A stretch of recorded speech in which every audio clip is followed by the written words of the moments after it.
Hey everybody, I hope you guys are healthy and safe. So I am at Huawei's flagship store in Shanghai where I'm taking a closer look at these two guys, the Huawei Mate X3 and the Huawei P60 Pro.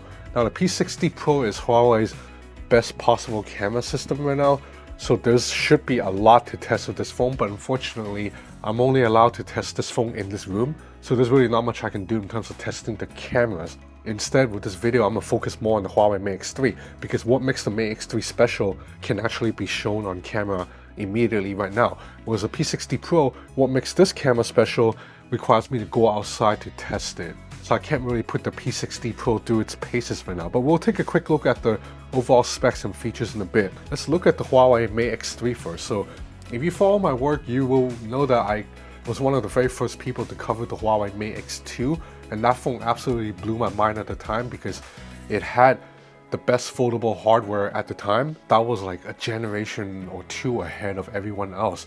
The Huawei Mate X3 kind of continues that trend. So first of all, this thing is freaking uncanny thin. So look how thin it is.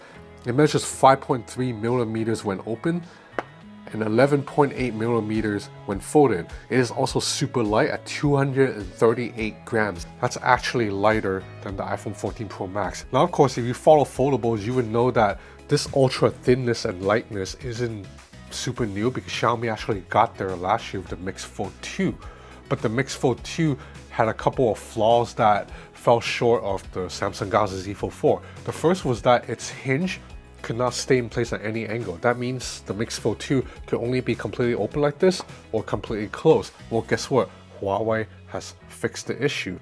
This hinge can actually stay in place at any angle. It is fully articulate and it stays in place very stiffly too. If I tap on the screen, you see it doesn't even flop open. Now, the other thing that Huawei managed to do was it added official IP rating to a foldable phone, despite the fact that there's no crease on the screen, because a lot of people have been defending Samsung saying the crease is necessary because of the IP rating. Well, Huawei is now proving that is not the case. The Mate X3 has IPX8 rating, which means this phone can be fully submerged underwater for 30 minutes. Now, despite how thin and light this phone is, Huawei still managed to put a 4,800 mAh battery inside that can be fast charged and also supports wireless charging.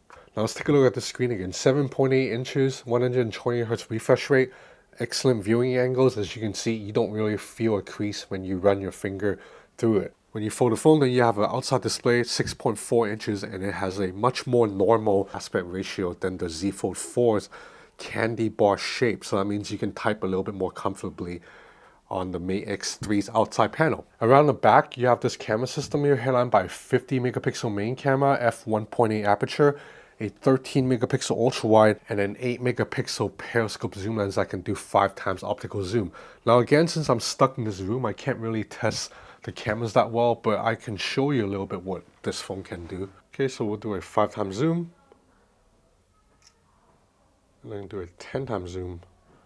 And you can even go deeper, even at like, let's do 30 times. This is 31 times zoom right now. And you see 31 times zoom, I can still read the text very clearly in this form. This is a survey asking you to fill out your experience. Now this is what, 10 times zoom? And look how sharp this is. From the water bottle all the way here. Let me try taking, so we're gonna take a main camera photo. Excellent dynamic range. 5 times zoom.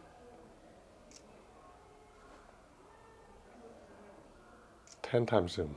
So see, the 10 times zoom looks pretty much lossless. You can even see a little crease in the cover of the book, which is in fact visible there. The 5 times zoom looks really good. Look at the details. Oh, there's a flower right there. Let's take a 10 times zoom right there. So 10 times zoom shot right here. And let's do a 20 times zoom. Again, the 20 times zoom is relatively sharp. You get a little bit of depth of field, bokeh. And this is the 10 times zoom right here. Considering the lighting in this room is not that great, and the flowers all the way out there, this is a pretty good shot. And considering that this is a foldable phone camera system, that is very impressive. Now, of course, this phone doesn't have Google Apps in the box and it cannot run Google Apps in the box due to outside problems. That's really unfortunate for people like me because I'm a fan of foldables. But for the longest time, I thought foldable phones had a camera that wasn't good enough and also felt a little bit too clunky in my pocket. The Mi X3 fixes that by giving me a foldable phone that really, it's not much heavier or thicker than like an iPhone 14 Pro Max or even like an Oppo Find X6 Pro. If I put the Mi X3 next to the Oppo Find X6 Pro, the Mi X3 is thicker, but not by that much. Like, it's not like this phone is significantly bulkier than this phone. So were it not for the fact that there are outside factors limiting the software, I would absolutely buy this phone right now and make it as my daily driver. But unfortunately, you can't run Google Apps on this, and that's a problem for some people like me. The good news is for people in China, the lack of Google Apps doesn't matter, and this phone has been selling like hotcakes. In fact, right now in the store, you can't buy one. It's all sold out everywhere, and it's like kind of being resold out the market at jacked up prices because demand for this phone is so high. So this is a Huawei Mi X3. Even though I can't use it right now, but it shows me a glimpse of what's possible with the future of foldables because as usual, Huawei is kind of setting the trends in hardware. So hopefully with the Xiaomi Mix Fold 3 or maybe the Samsung Galaxy Z Fold 5, they can finally catch up to what Huawei is doing here and give us a foldable phone that is this thin and this light and also with water resistance and also has a proper periscope zoom lens. Next up, let's look at the Huawei P60 Pro. Like I said, if you look at this phone from the front, you know, it looks just like any other Android flagship phone out there. There's absolutely nothing with the screen Huawei is doing that I haven't already seen before. But instead, what makes this phone special is in this camera system. So just like with the Mate 50 Pro, the Huawei P60 Pro has a variable aperture that you can switch on the fly. And when you switch, you can actually see the shutter open and close. So you can have the shutter all the way open at f1.4 or close down a little bit. So this is kind of like what Xiaomi is doing with the 13 Ultra, except Huawei's hardware is a little bit more ahead because you have 5 stops here instead of just 1 stop. Now P60 Pro also has a 48 megapixel periscope zoom lens. I can do 3.5x optical zoom. So this is the 3.5x zoom. Let's go up to 10. And let's go up to, let's see if we can go outside. This is 25.5x zoom. And we'll go up to 39x. For a 39x zoom captured all the way across like the window out there, this is really good. And then this is a 25x zoom.